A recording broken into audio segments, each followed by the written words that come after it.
Okay, good morning po sa libo-libo nating tao dito sa church. Woo! Good morning, good morning, good morning. Batiin mo nga yung katabi mo kasi daman yung katabi ngayon. Magbatian kayo with excitement. Ayan, good morning. At sa ating first timer, good morning. Welcome to Jogs Go QC. Kung ikaw ay online, good morning din sa'yo. Bangon na, tumayo ka na dyan sa kama mo. At magkape ka na, mag-prepare ka na dahil after nito may praise and worship na. Ayan. So sige, bago po tayo mag-start, samahan niyo po ako mag-pray. Pray lang tayo. Hallelujah, Lord. Hallelujah, Lord Jesus. Lord, salamat sa panibagong linggo. Salamat, Lord. For today, this is the day that you have made. We will rejoice and be glad in it, Lord. Salamat. I pray, Father, na sabay-sabay kaming matuto, sabay-sabay kaming ma-excite, Lord, sa kung anong meron ka, Lord, napotahe para sa araw na to, Lord. I pray, Father, na patuloy mo kaming i-guide. Holy Spirit, you are free to move in this place.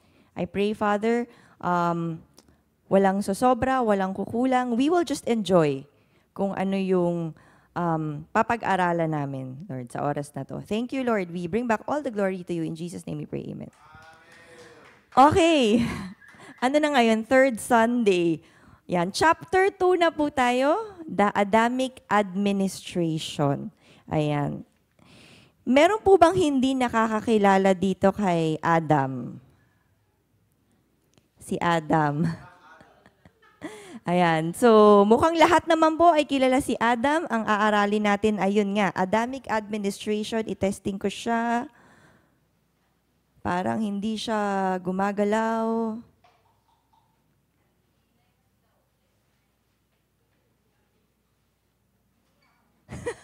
Sige, pag wala.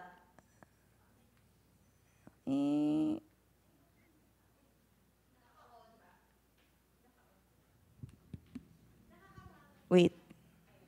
Ito naka-on na, pero wala pa rin. Okay. Hindi kasi dito, hindi. Sorry, dito ako nakatingin. Hindi pala siya sabay. Okay, dito. Kala ko sabay-sabay lahat. Okay. Commercial. Surprise! Okay. Yung iba dito, ginawa ko in pictures. Yung iba, mas heavy text kasi ayokong may ma-miss dun sa material ni Miles Monroe. Ayan. So sabi dito, the principles and purpose of delegated authority is accountability and responsibility. Ayan. Pag sinabi nating delegated, no, or dinelegate sa'yo yung isang bagay, ibig sabihin nun, merong pinagkatiwala sa'yo na authority. At yung accountability daw, ang ibig sabihin nun, meron kang pananagutan, di ba? Madalas naririnig natin, sinasabi, pag nagtatrabaho ka, meron kang responsibility. Ngayon yung responsibility, task-oriented daw to. Etong responsibility, pwedeng pinagkatiwalaan ka ng isang trabaho, kailangan mo siyang gawin, matapos, after nun, yun na yun, tapos na yung responsibilidad mo. Pero pag accountable ka daw, ibig sabihin, kahit matapos yung pinapagawa sa'yo, yung consequence after nun, anong mangyayari?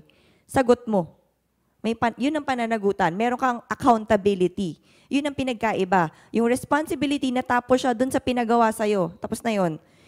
Pero yung accountability, pagkatapos pa nung trabaho, anong consequences ang meron? Ayan. So, dun daw sa government, yung first government daw dito sa earth ay galing dun sa kingdom outside it, which is yung heaven.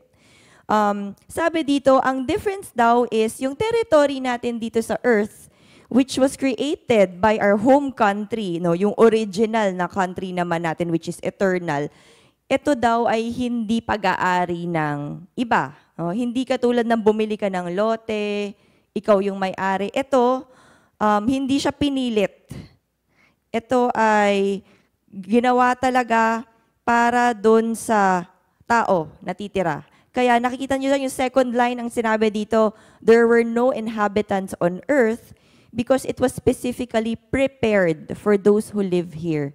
Kaya doon sa Genesis, maalala natin, prepare na ni Lord lahat. Let there be light. Diba? Dumating na yung mga animals. Dumating na lahat bago yung tao. Kasi hinanda na ng Lord yung lahat bago ka pa dumating. Yan. So yung original inhabitant were not of a different culture from our home country, but were actually the offspring of the king himself. Sino yung offspring? Yung anak ng Lord. Diba? So yun. Next, ayan. Sabi dito, ano daw yung similarities, no? Yung home country, 'di ba? Ang desire daw ng home country, which is yung heaven, is to expand, no? I-extend niya yung realm of influence by bringing kung ano yung nature, kung ano yung mindset, ano yung kultura, ano yung purpose ng kingdom dito sa colony ng earth. Nakalagay dito, the king's governor was present in the colony to oversee the transformation.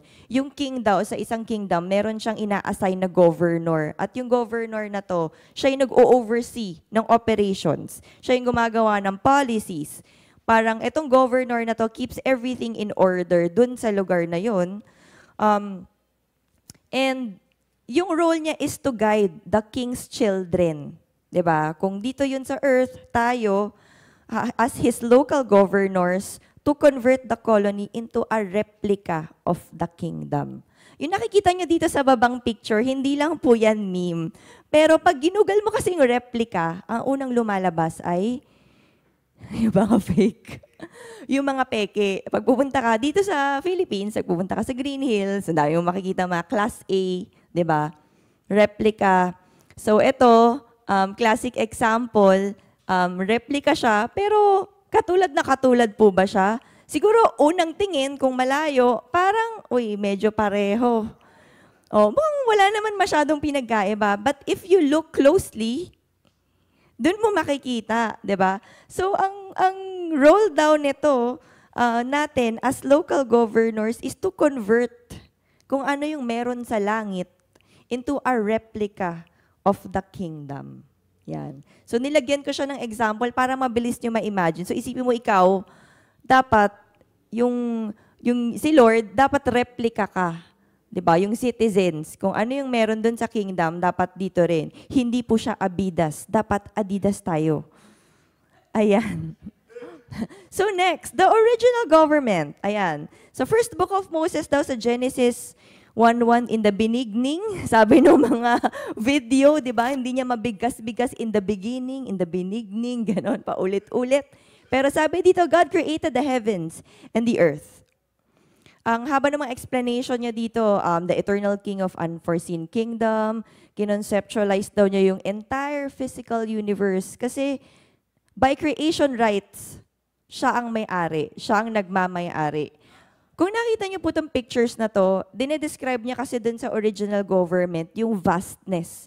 Pag sinabi natin vastness, sobrang OA, sobrang laki. Hindi mo ma-imagine yung saan ba mag-e-end. Diba? Wala siyang katapusan.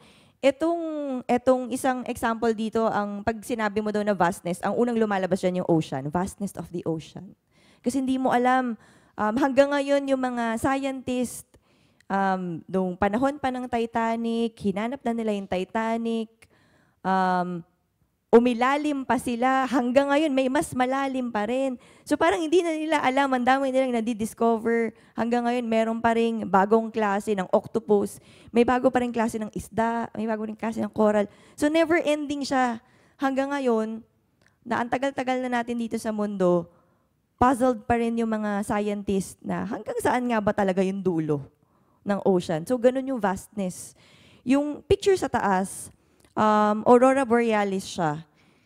Pag tinignan mo yung iba-ibang pictures, this was taken by one of the filmmakers sa Iceland. Iba-iba yung kulay niya. Pag tinignan mo siya dun sa, kung nasa Greenland ka, nasa New England ka, yung iba color purple, yung iba color pink. So, ganun din. Hindi mo rin maintindihan hanggang saan ba yung extent nito. Meron pa bang rainbow color niyan? So, ganun. Ganun kalawak. Ayan. So, meron siya ditong sinishare about Newton's first law of motion. kung paano daw ba, para mas ma-imagine nyo, meron akong nilagay na video. Kasi ano to about orbit.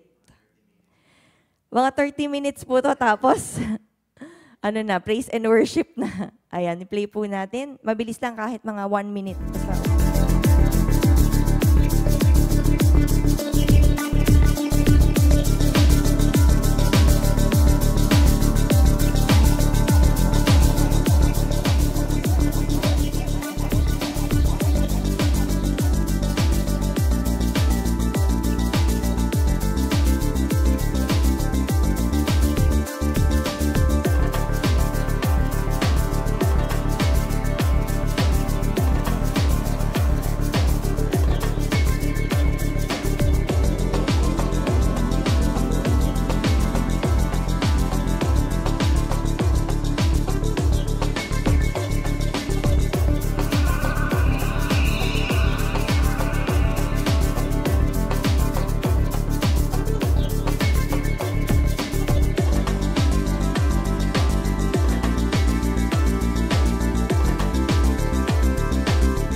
Ayan.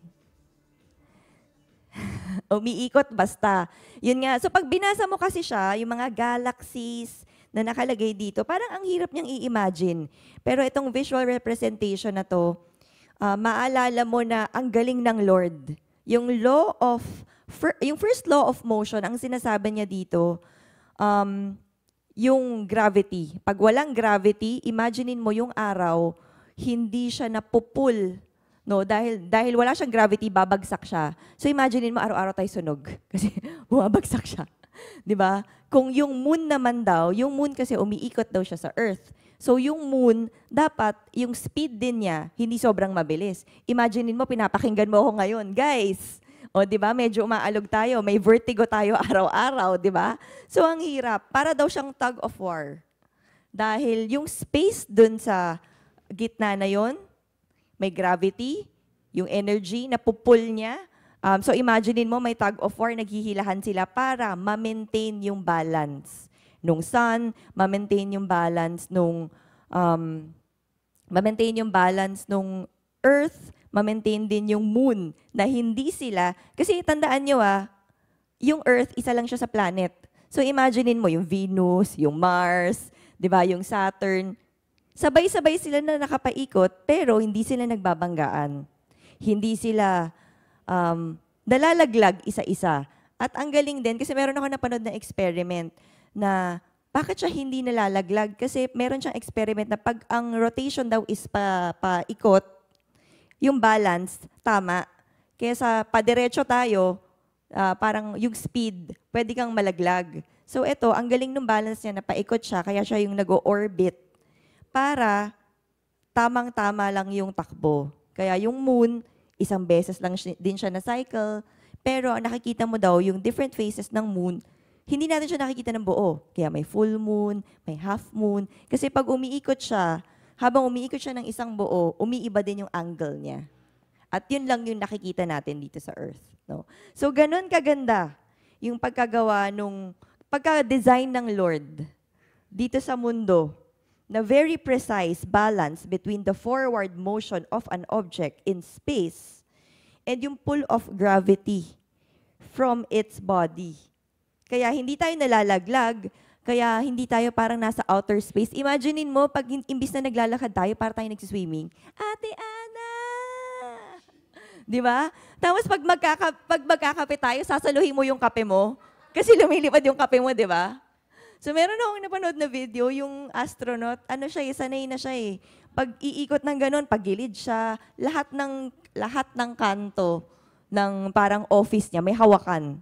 Kasi para pag pinul siya pagilid, okay lang, magbabalan siya. So kung isipin mo, kung lahat tayo lumulutang dito, di ba? Or kung isipin mo yun, parang kung dinesign ng Lord na, ngayon, naglalakad ka dito, pwedeng si Dance, nandun, uy, Dance! Upside down si Dance, di ba? So, di ba? Parang, kung i-imaginein mo, yung mga kulot daw nagre-react. So, imaginein mo, ang galing ng Lord, no, na sobrang detalye niya. naisip niya yun na, uy, dapat may balanse. Dapat may space. Tapos, yun, yung first law of motion, yung sinasabi doon, yung number 1 rule niya, pag nagbato ka ng gamit, regular speed, pag binato ko to at regular speed, ganun lang din siya magre-react. Pag at rest siya, at rest lang din yung isang bagay. Naiiba lang siya kung may unbalanced na force. Doon nagkakaroon ng ibang impact. No? So, ganun siya. The universe exists in remarkable balance. Kaya sinasabi dito na, kaya daw siya nagtataka na, bakit sinasabi na the only a fool thinks that nobody is keeping the universe in order?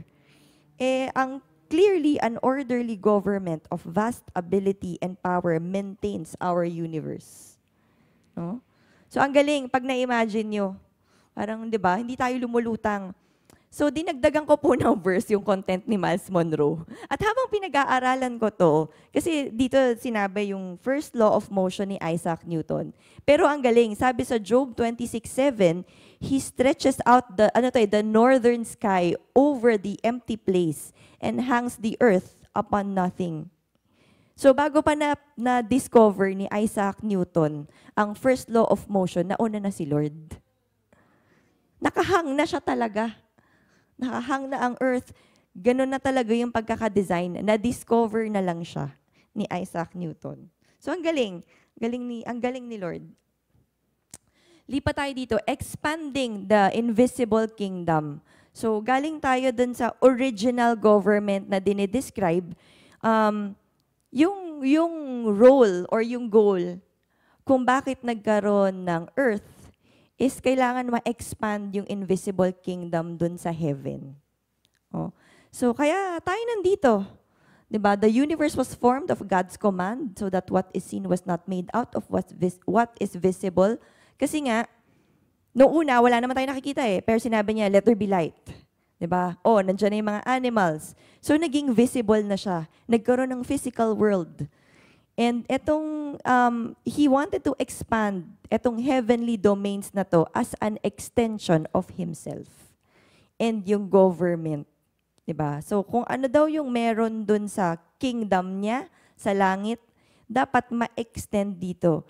Kaya lagi natin naririnig, heaven on earth. Diba? Kasi yun yung gusto nating ma-experience. Heaven is God's kingdom or home country, para pag nakita niyo yung mga terminologies dyan. And yung earth is His colony. Yung colony, isa siyang territory or kung maraming tao nagsama-sama dun sa isang lugar na yon, it forms a colony. Ang naalala ko lagi pag colony, yung langgam, pag marami na sila sa isang lugar, colony of ants. Di ba? Na-colonize na nila yung pagkain mo. Isa-isa na nilang dinadala. Binibit-bit na nila, di ba? So, may colony. Ayan. Expanding the invisible kingdom. Kung familiar po kayo, sabi dito, meron daw various types of governing influence at ginamit ko yung explanation niya dito. Inibo ko lang ng konti yung example para ma-imagine nyo yung governing influence. No? Sabi dito, yung sa human experience, ang ginamit niyang example is painter. Painter po, hindi si Mona Lisa. Iniba ko lang ng konti kasi syempre, alam mo naman, yun, sa totoong buhay, yung tao nagbabago So, gusto ko rin medyo ibahin si Mona Lisa kasi 2024 na. So, pag painter ka daw, the way you think, yung mind and heart mo daw, yun yung ina-express mo dun sa ginagawa mo. So, kung sculpture man yan, ganun din, yung hulma. Ibig sabihin, yun yung na-imagine mo. Tapos, it translates to a physical painting. 'Di ba? And yung painting na yan, may impact. So, sabi ko, ano kayang impact ni Mona Lisa? Kasi sobra siyang sikat. Pinupuntahan pa siya sa Louvre. No? Pag nag-Europe ka, yan talagang lahat ng tao pumipila dyan. Tapos, sobrang haba nga daw. Tapos, ng pila. Tapos, pag nasa movie ka, madalas example din yan 'Di ba? Pag gumagawa ka ng t-shirt, iba-ibang klase na. Pag ni-research nyo, sobrang daming version na ni Mona Lisa. No? So, may diretsong kilay, merong naka-makeup, may haggard na Mona Lisa. So sabi ko, ano ba yung impact nito? Sobrang sikat niya. Di syempre nag-research pa ako. So si Mona Lisa daw, yung ginawa siya ni Leonardo da Vinci, ano daw to? Siya daw yung representation of realization, yung ideal of happiness. Nung panahon nila. Tapos siya din daw yung, parang yung pag tinignan mo daw yung painting na yan, yung original po na painting, hindi ito hindi itong painting na to. Mukha siyang happy dito, tsaka ano talaga, mukha siyang yayamanin dito. Marami. Malusog siya dito. Nung panahon nila niyan, mukhang marami talaga siyang nakakain. Meron daw tong mastery of human anatomy and natural realism. Yan. So, ibig sabihin, nung panahon na to, wala pa masyadong artist na ganun kaganda yung observation at ganun kagaling para magawa niya na precise yung sukat. Yung mata, yung ngiti, yung ilong, hindi masyadong kirat, ganon. Yung pantay, yung kilay, wala siyang kilay. So, di ba yung original, wala siyang kilay. So, yun daw siya. At siya yung ideal of happiness. Pag tinitignan ko yung original, parang hindi naman siya masyadong masaya. Siguro nung panahon nila, ganun na yung, masayang-masaya na yun, no? Yung ganun lang. Yan, ideal of happiness. Yung second, writer. Kung writer ka naman daw, yung vision mo of your inner world, ano yung mga naisip mo, siguro kasama na dun yung influence din ng environment mo, nung kinalakihan mo, kaya ganun ka mag-isip. Tapos it is printed out, di ba? Ito na yung printed word. And these words can influence the thoughts and attitude. Pag nagbasa ka ng novel na malungkot, pansinin mo, nalulungkot ka rin, di ba? Yung iba nga naiiyak pa eh, di ba? Pag nagbabasa ka ng something na masaya, na-influence ka, yung impact sa'yo nun, parang na-excite ka, yung mga romantic novels, kinikilig ka, di ba? Pag murder, natatakot ka, yung ganon. Yung third, mga entrepreneurs, mga businessmen, yung ideas daw nila, yung concept, it translates to specific companies and it reflects yung personal philosophy. So, pwedeng yung GCash was created to, siguro out of convenience. No? Mas lumakas siya nung pandemic. Kasi kailangan contactless, di ba? Tapos digital na. So, yung concept na yon, yung idea na yon, it provides new products and services. And yung impact niya is, it could change the way we live. Di ba? Recently, nag-relaunch sila eh. Dati ang GCash, nagsimula siya, dito lang natin ginagamit. No? More on mga commercial spaces. Ngayon, nakikita niyo sa commercial, nagtitinda ng kwek-kwek, pwede na mag-GCash. Si Tatay Errol, baka next time, naka-GCash na, di ba? Tapos, hindi na lang siya sa Pilipinas. Pag labas mo, may physical card ka na, pwede mong gamitin. Yung recent na endorsement, si Hart yung bagong endorser, di ba? Ginamit niya sa Paris. GCash, we have GCash. Tapos ganun-ganun, di ba? Tapos meron na siyang card, tapos nagamit niya. So yung convenience, may impact siya. No? Hindi lang ako masyado talagang sure kay Mona Lisa, pero pero may impact po yung mga ginagawa. So sinasabi niya, ganun yung influence na meron tayo. No? Imaginein mo ikaw, ano yung talent na meron ka? Kung dancer ka, di ba? You dance for the Lord.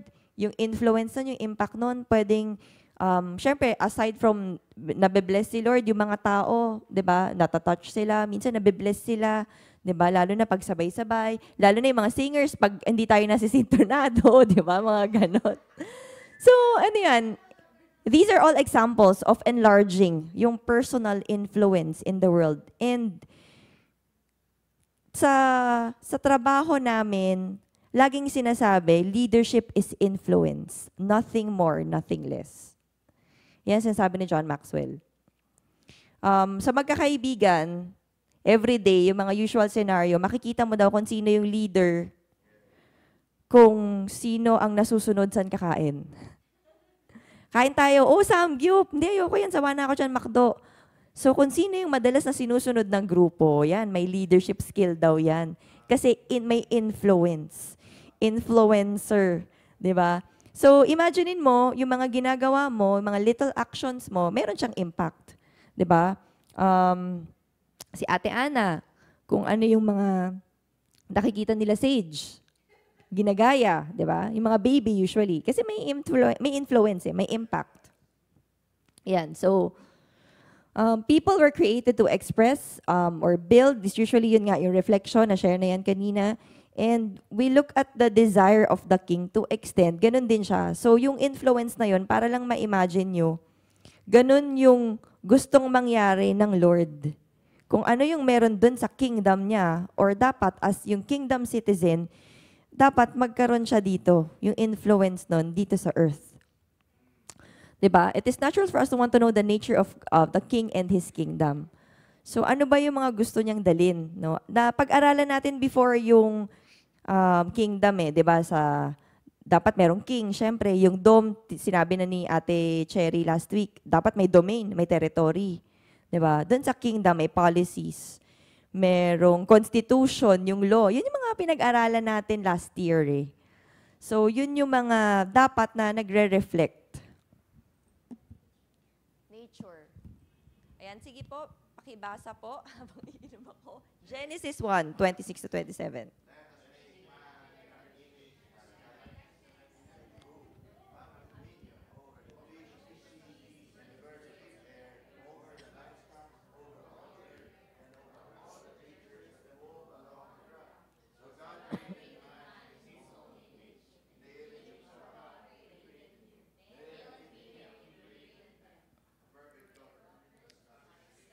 Wow! Salamat po at tinapos na. Yung a perfect government does not exist. So, totoo naman, we were created in His image and likeness. Diba? So, tignan mo nga yung katabi mo. Uy, kamukha ba? Kauri ba? Ayan, yung mga nasa online, pakitignan niyo po yung kapamilya niyo, mga kasama niyo dyan sa bahay, 'di ba? So, we were created in His own image and likeness and let them rule. Dapat meron daw dominion, kaya dito tayo, meron tayong authority, 'di ba? Pwede tayo mag-pray dun sa may sakit. We can also declare, 'di ba? We can bless other people. Kasi meron tayong, dito, yung small g, diba? Small gods, ruler, may meron tayong power and to command or to declare kung ano yung mga pinapagawa sa atin. At dahil extension tayo, yung assignment na binigay sa atin, dapat magawa natin siya. Ayan, image and likeness. May mga sinabi dito na description, pero ang nakalagay dyan, it was described as yung usually kasi pag nasabi mong image, ang na-imagine mo lang dapat kamukha physical Diba? Pero ang sinasabi niya dito, yung image and likeness daw, it describes our design. Yung capacity mo, yung potential mo, yung value. Yung potential, hinighlight ko siya. Kasi, madalas naririnig natin to may potential siya. Diba? Talented tong taong to. Diba? Baka hindi pa niya nakikita yung potential niya. Kasi yung potential daw is a quality that may lead to future success. Ibig sabihin, this is something useful in the future. Pwedeng hindi mo pa siya na-discover. Diba? Kaya binibigyan tayo ni Pastor B-Boy ng maraming opportunity. Kasi minsan, di mo alam, may nakikita pala sa yung ibang tao na pwedeng tingin mo ngayon, di pala ako magaling sumayaw. Parang di ko yan kaya. Pero yung potential na yon, pag prinactice mo, pag na-hone mo, it may lead you to future success. Ibig sabihin, yung potential na yon, nade-develop siya. Yun. And part nun, yung sinasabing image and likeness. Kasi hindi naman lahat madidiscover mo Kasi merong growth period.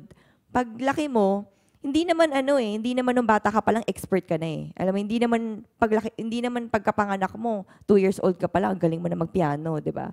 So pinag-aaralan siya 'di ba? Pwedeng may potential siya, nakikita mo nung bata pa lang parang mahilig sa music, pero hindi pa, wala pa doon. So kaya ine-enroll mo, 'di ba, papag-aralin mo para eventually magkaroon siya ng dumating siya doon sa advanced level, expert level.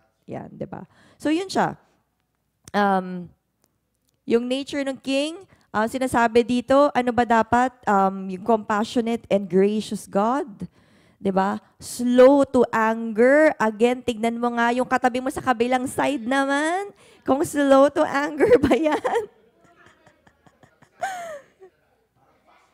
Fast. Oo. So, ayan. Abounding in love and faithfulness. Ayan. So, nakalagay dito, the only way a kingdom can function perfectly if it is ruled by a perfect king who will not betray by his citizens through corruption or oppression. Siyempre, dahil perfect naman talaga si God, perfect din yan sa kingdom niya, yun yung kanyang nature. No? At yun din yung, kaya tayo merong perfect government at ginawa daw to para din sa'yo, para din sa citizen yung extension niya. Kaya dapat we live in righteousness, di ba? Alam natin kung ano yung tama dun sa mali, di ba? So, ayan, being made in His image, it means dapat tayo daw, we are possessed by His spiritual nature and characteristics. Nakalagay pa doon, essential specifications. Di ba? Yung meron doon sa, di ba kung ikaw, kingdom citizen ka, set apart ka. Di ba? Yung merong tinatawag na, yung specifications na yon dapat nakikita sa'yo. Dapat, ano ba, love your enemies, nagpo-forgive tayo, di ba? Dapat hindi ka hopeless, yung mga pinag-aaralan natin eh. Di ba? Kung believer ka, di ba? As a kingdom citizen, dapat nag-worship ka. Dapat nagpe-pray ka. Di ba? Yung lifestyle na yun. Di ba? So we were designed to act like and function like the ruler of the invisible kingdom. No? So, yung behavior mo, kasama yun. Kung paano ka namumuhay araw-araw, 'di ba? Kasama siya. Yun yung gustong i-extend dito, 'di ba? Yung creation daw, si God, binigyan daw niya tayo ng physical bodies, so we could function here on earth. Kasi pagka nakasama na natin ng Lord, syempre wala na tayo sa physical bodies natin eh, di ba? So habang nandito tayo, yung extension na yun, yung assignment na yun, yung reflection na yun, yung in His image and likeness, dapat nagagawa mo siya dito sa physical world. Second, yung He breathed into His very spirit to fulfill our calling on earth. Kaya siya, nung nagkaroon ka ng, kasi yung Holy Spirit, it dwells in us. Kaya siya, mamaya i-explain ko siya, na para ma-fulfill mo yung assignment mo. Kasi paano mo ma-fulfill yung assignment mo kung wala ka dun sa king? Kung hindi ka under nung king, di ba? Wala ka dun sa kingdom. So, dapat kasama yun. Ayan, so dito na yung in relation to yung paano ka ginawa, yung when He breathed, ito yon yung kay Adam. Alam naman natin yung story na to. From dust to earth, nung ginawa niya daw si Adam, dahil hindi pa siya hiningahan, andyan lang siya, tao siya. Pero mayroon siyang tinawag na term na unliving kasi nung panahon daw na yun, wala pa namang death. No? Kaya kaya nakalagay diyan, he wasn't alive yet. Pero when He breathed into him, si Adam became a living being. So yung spirit na yun na nag-ignite kay Adam, 'di ba? Kaya nung nabuhay na siya, nabuo na eh. Nagkaroon tayo ng lagi naman to sinishare yung body, soul, and spirit. 'Di ba? So alam natin yung body, physical. 'Di ba? Yung vessel. Yung soul, yan yung will mo, yung emotions mo. Yung spirit, syempre alam na natin yun, yung heavenly. Yun yung connection natin dun sa heavenly government. So yung first two daw, more for earthly environment. Kaya minsan emotional ka, 'di ba? Yung self-control mo. Kasi, yun siya. Na ganun siya design. And importante syempre, pinaka-importante yung spirit kasi yun yung connection mo dun sa heavenly government. O, nakalagay dito, syempre dun sa yung heavenly governor, yung spirit, tapos tayo, local governors tayo eh. So kaya yun ginawa, so that we can carry His will as the royal governors guided and led people to the colonies. Ayan. So, dito sinishare lang naman dyan out of yung same, yung image and likeness, looking alike and being alike to express His nature. Nakalagay dito na dapat um, makikita siya sa atin, no? Hindi lang dun sa, kasi yung body, temple of the Holy Spirit. So, importante na inaalagaan din natin in the physical, yung soul mo, yung emotions mo. Dahil, meron akong narinig na parang isang, shorts dun sa YouTube, na kaya daw kaya talagang sinama ng Lord yung self-control dun sa dulo. Lalo na sa panahon ngayon, ayan, medyo pag mga temptation, lalo na pag shopping, pagkakain, di ba, yung mga unli, no? Kaya talagang importante yung self-control Kasama siya sa soul So parang, alam mo yun, naaalala ko siya lagi, lalo na pag may gusto akong bilhin. Tapos di ko naman kailangan. Tapos parang nakikita ko na ang dami ko na talagang ganong klaseng gamit. Let's say, kung kunwari, lipstick or lip oil, ang dami ko pang di nabuksan. Pag nakakita ko, gusto ko na naman mag-mine. Gusto ko na naman mag-cart. So naalala ko lagi, kasama ang self-control. Self-control dun sa soul. Ayan. So, kasi yung spirit, we also work on that di ba? Kailangan, nagbababad ka, yung access mo, nagpe-pray ka. So, kasama na yun Pero yung habang nandito ka sa physical, yun yung medyo challenging talaga No? So, nakalagay dito, a human being can relate to and reflect the nature of the Creator, of the Creator only. Ayan. So, yung essential na image niya, tas the Spirit living within Him. Na-share ko na kanina yun, yung body as the temple of the Holy Spirit. Sinasabi dito, yung kanina na sinabi ko rin na dwelling place, the king built his own royal residence to settle in and from which to govern the colony of earth. Yan. Humanity is really a royal family whose father is the king of vast and eternal kingdom. Napag-aralan na natin yung vastness kanina at dahil believer ka ng Lord, part ka ng royal family. 'Di ba? Kaya nga tayo mga heirs, 'di ba? Mga tagapagmana.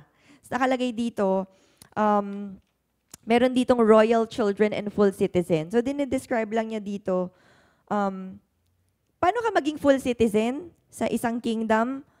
Naalala ko yung, alam mo yung, baka hindi lahat makarelate, Princess Diaries. Or, si Trisha alam? Okay lang, Tito Rob. Naintindihan namin. So, yung Princess Diaries, hindi niya alam na prinsesa pala siya. Siya ay Princess of Genovia. So, doong nalaman niya yon, iba pa yung itsura niya. Pero dahil magiging parte na siya ng kingdom, dahil nga prinsesa yung real identity niya, kinailangan niyang mag-aral. Kinailangan niyang pag-aralan, paano ba ang behavior sa kingdom ng isang prinsesa? Paano ba dapat uminom ng tea? Dapat nakataas yung pinky finger. Paano ba dapat maglakad, 'di ba? Si Meghan Markle, yung asawa ni Prince Harry, nung magiging part na siya ng royal family, kailangan niya mag-quit ng showbiz, ng Hollywood, kasi walang artista sa kingdom. Kahit yun yung nakasanayan niya, iba na yung ways. Kasi magiging parte na siya ng royal family, so she should act like a princess. Kasi magiging prinsesa siya So nag-training siya, may yung branding, yung imaging, paano maglakad, paano umupo, paano mo hahawakan yung bag mo. Hindi na pwede doon yung mga maraming dala. Kasi princess ka na minimit-meet mo lang yung mga di ba? Ibang royal family, yung mga powerful na mga tao sa mundo. So dapat yung ways mo, yung behavior mo, even your mindset, iba. Ganon din dito. When you become a full citizen ng royal family, dapat yung mindset mo, abundant. Diba? Kasi sinasabi nila doon sa kingdom, yung kingdom daw, yabangan ng mga teritoryo. Bilihan daw sila ng mga bilihan ng mga land. So, dapat yung mindset mo ganun din. Na, available to sa kingdom. Anong kailangan mo? Healing. Kailangan mo provision, protection, restoration, diba? Yung behavior, kailangan forgiving, diba? Loving, hopeful, 'di ba? So yung mga 'yon, as part of the royal family, dapat meron, 'di ba? So, yun siya. Assignment as vice governors. Yan. So, nung binigyan daw ng dominion si Adam and Eve, syempre sila yung nauna dito, 'di ba? Dine-delegate daw niya yung authority to humanity. They were made local rulers. syempre, dahil nandito tayo sa earth, tayo yung local rulers, di ba? Nung pinasa, territory of earth under the heavenly governor. Di ba? Pero meron pa rin tayong heavenly governor, which is si God. Para daw tayong little Rome. Ayan, the purpose of the kingdom of heaven, given the assignment of making the earth like the home country.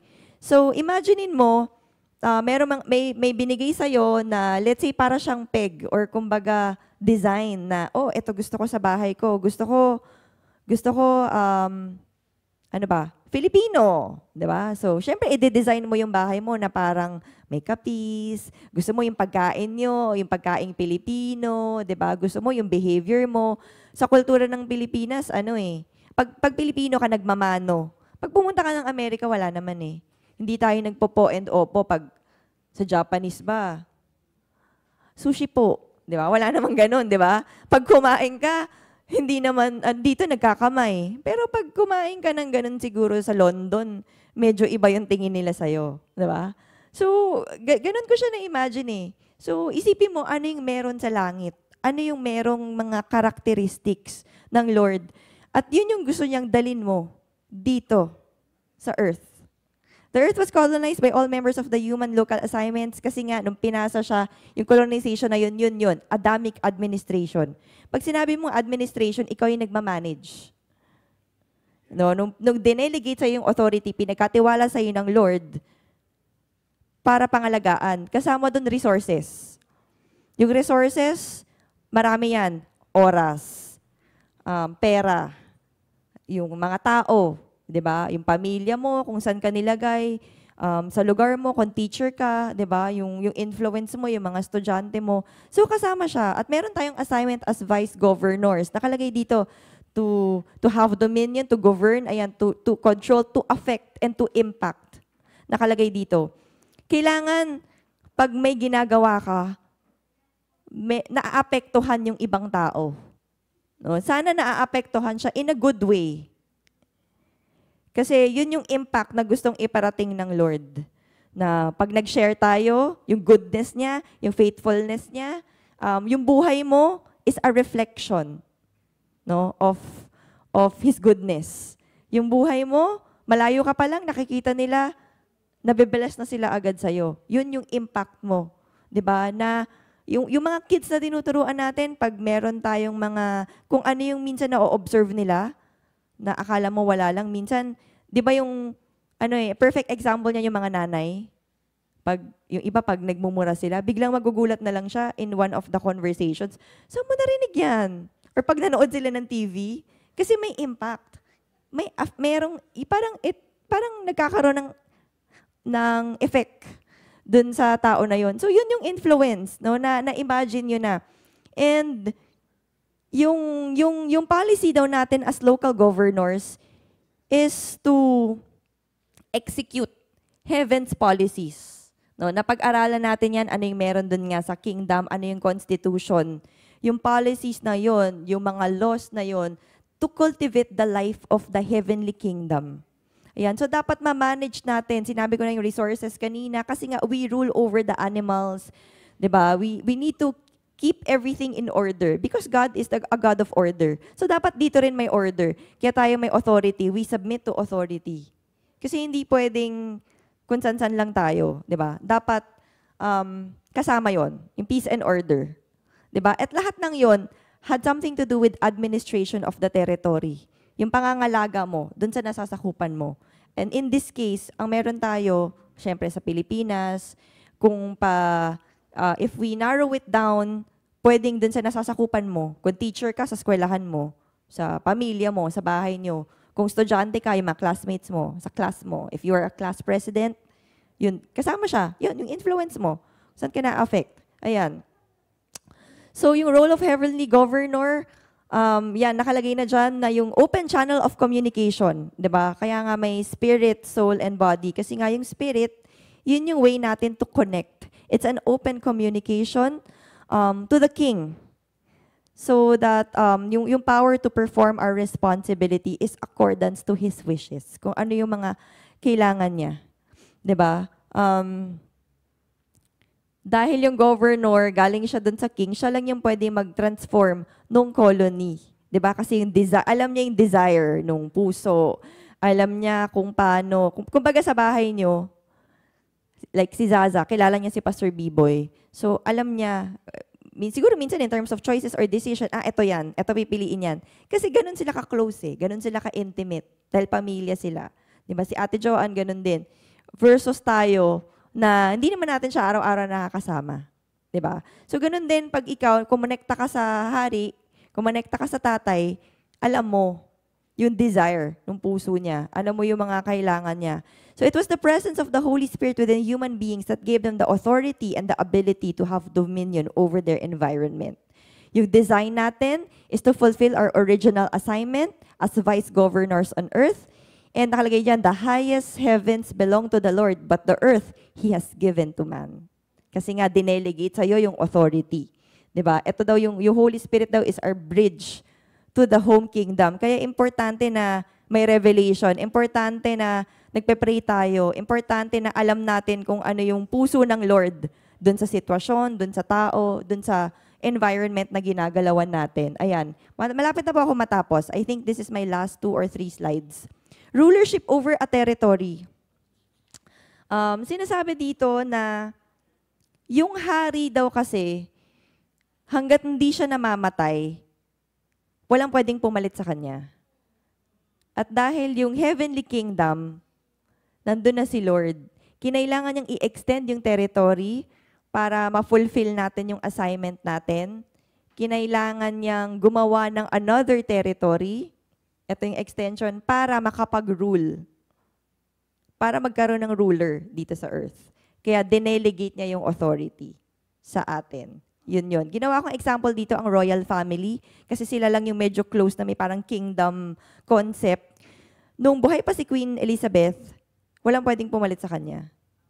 'Di ba? Hindi siya pwedeng Princess Elizabeth muna siya bukas. Hindi mo pwedeng ganun, no?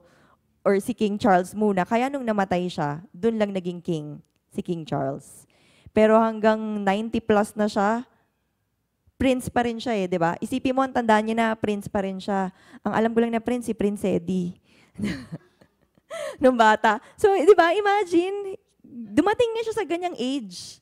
Doon pa lang siya.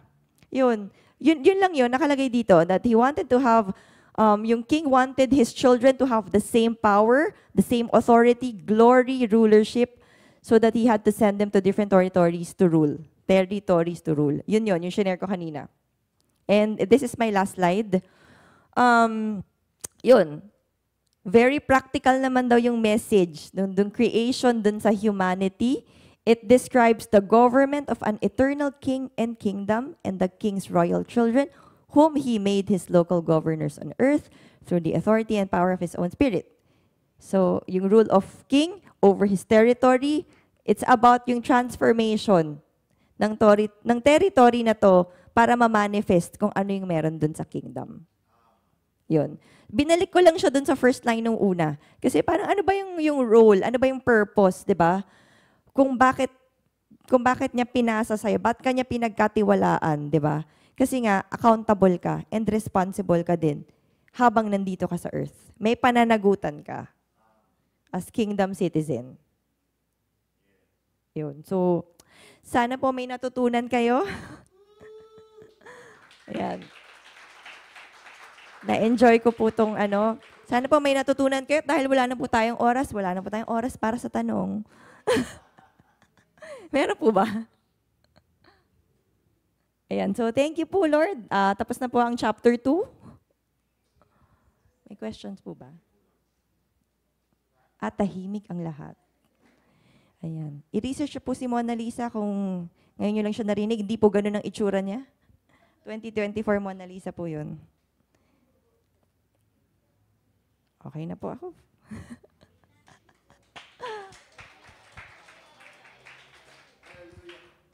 Thank you, Sister Grace. Ay, ayun pala, nandito. Hallelujah. Good morning, everybody. Napakaganda po. Thank you, Sister Grace. Napakaganda nung kanyang sinishare. Adamic. Alam mo?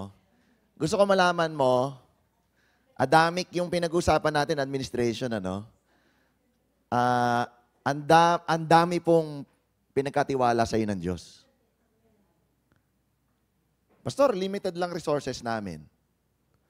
Pero gusto ko malaman mo, ang daming pinagkatiwala sa iyo ng Diyos. Unahin ko na yung pamilya mo. Whether wala kayong anak, may anak kayo, yung kayo, that is a huge responsibility. Everything that one person decides affects the other. It's just the way it is. Pastor, isa lang siya. Pero yung isa na yan, ang bigat ng responsibility. Lalo na kung may anak. Whatever the parents decide on, ang daming impact dun sa bata. May kapatid ka. Whatever you do, pagandahin mo pangalan ng pamilya nyo, sirain mo, affected buong pamilya. Listen, ang dami na pinagkatiwala sa'yo. Adami. At hindi pinag-uusapan dito gano'ng karami pera mo sa bangko, sa bulsa mo. It's not that. Yung responsibility and accountability. Hello? Ay seryoso. It is huge. Kaya kahit anong relihiyon, ang sabi nila, ang pag-aasawa daw ay hindi biro. Hindi yan parang kanin na iluluwa. Lalo na pag ikaw ay nag-anak. Because the responsibility becomes greater. And that is why, sa Biblia, nung Old Testament pa lang, inilalagay na kagad genealogy. Di ba binasa natin? Laging may genealogy. Because whatever the father started, tumutuloy. Even in the New Testament, nung pagdating kay Jesus, anong libro yon? Si Matthew, genealogy kagad nagsisimula. Bago dumating kay Jesus, kasi ang dami na pinagkakatiwala sa iyo ng Diyos. Many people think, hindi, buhay ko to, ako lang ako. No. Whatever you decide to do today will impact yourself and the people around you. Even your community. Hello? Sa isang barangay, na perhaps may pusher. Hello? Alam mo tawag doon sa barangay na yon? Maraming drug addict dyan. Apektado yung buong barangay. Sa iilang pusher. Sa iilang gumagamit. Does that make sense? Ganong kalaki. Kaya ito po, yung Adamic, kasi yung original na design ng Lord, yung delegation ng authority, is with accountability and responsibility. Kanya nung nahulog si Adan, labas. You see? Hindi pwede magstay. Hindi po pwede. Kasi yung responsibility sobrang laki, nagkamali, labas. By the way, di na kayo pwede bumalik, kaya naglagay ng espada, ng cherubim. Hanggang ngayon, yung cherubim, ganun ng espada nila. Bakit? Sabi ng Lord. Does that make sense? Kaya itong Adamic na to, matindi po ito. And I pray na meron kang maunawaan, lalo na sa accountability. You are not, sabi ng awit, hindi tayo nabubuhay para sa sarili lamang. Totoo po yun. Whatever you decide to do today, you want to be lazy, you want to be excellent, Adamic, ang daming responsibility. Hallelujah. Pastor, ang bigat pala. But listen, ito na, dito na ako magtatapos. Kapatid, ibig sabihin, pinagkatiwalaan ka ng Diyos, ibig sabihin, may kapasidad ka. Yan. Doon sa pinagkatiwalaan niya, accountability, responsibility, may kapasidad ka. Alright? Gagawin lang natin, naalagaan lang natin yun. Amen? Palakpakan po natin ng Lord. Let's prepare for our worship service. Hallelujah. Shalom, shalom.